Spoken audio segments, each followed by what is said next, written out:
guys, welcome to this week's installment of Conversations from the Car with Amy J.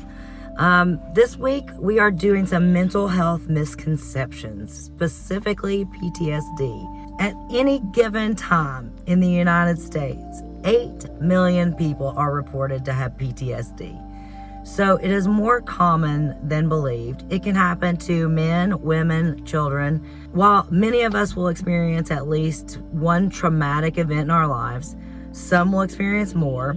As first responders, you definitely are going to experience more than that. Not everyone will develop PTSD, but some people will. So it is important that we recognize what to look for, and it's also so important that we understand these misconceptions so we ourselves are not guilty of perpetuating this and contributing to that stigma.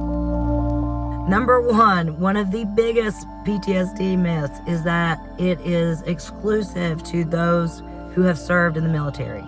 Now, it is so common for military veterans to suffer from PTSD, and understandably so. That is not the only demographic that has PTSD. Any trauma, some traumas are more common to cause PTSD in people, such as severe abuse, living through a natural disaster, things like that. But it can truly happen to anyone. Some things that people don't think about that could cause PTSD, your response to an unexpected loss can trigger PTSD in people. So it's important not to be laser focused on this is a thing for military veterans. It's not. It affects many more people than that. Another big myth with PTSD is that it is chronic and not treatable. Huge misconception. It's very treatable. We can definitely work with those symptoms. Obviously, the sooner that someone goes to seek treatment or addresses the symptoms, the better.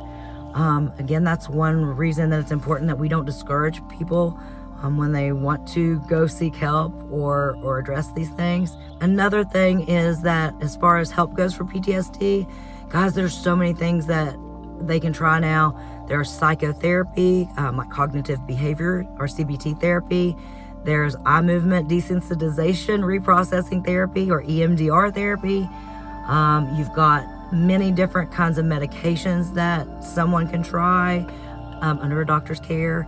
There's just so many options to alleviate some of those symptoms that it would just be really sad for someone not to try.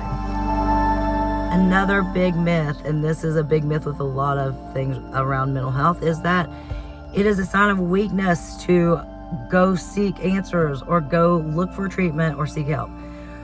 Guys, if you know me, by now you have heard me say, and I believe this with all my heart, it takes a very strong person to have insight into themselves and to want to move forward out of a place of not feeling your best. And no matter what mental issue we're talking about, if we're just talking about betterment, just being better as a person, wanting to improve, wanting to be proactive about evolving, that's a strength.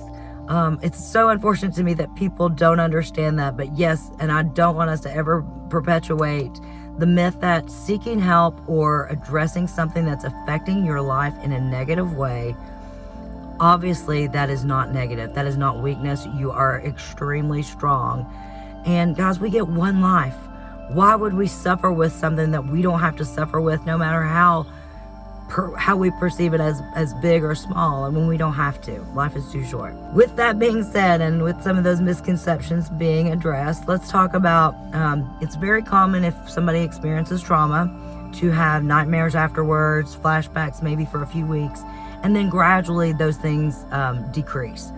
But if those symptoms do not improve after a month, if you have the following symptoms for a month or longer, it is probably something you might want to look into about, see if you have a Ptsd diagnosis and talk to your doctor. Here are the intense symptoms you should look for that occur over a month. At least one re-experiencing symptom. That would include flashbacks, dreams, frightening thoughts.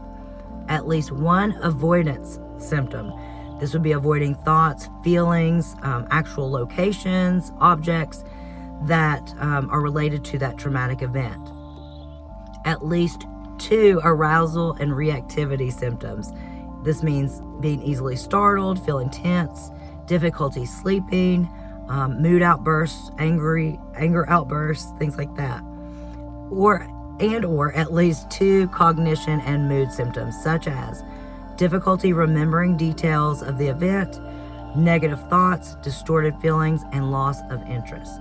So if you or someone that you know and care about has those symptoms for more than a month, they may be suffering from PTSD and may want to go speak to someone about that and address it and look into some of the things that can be done.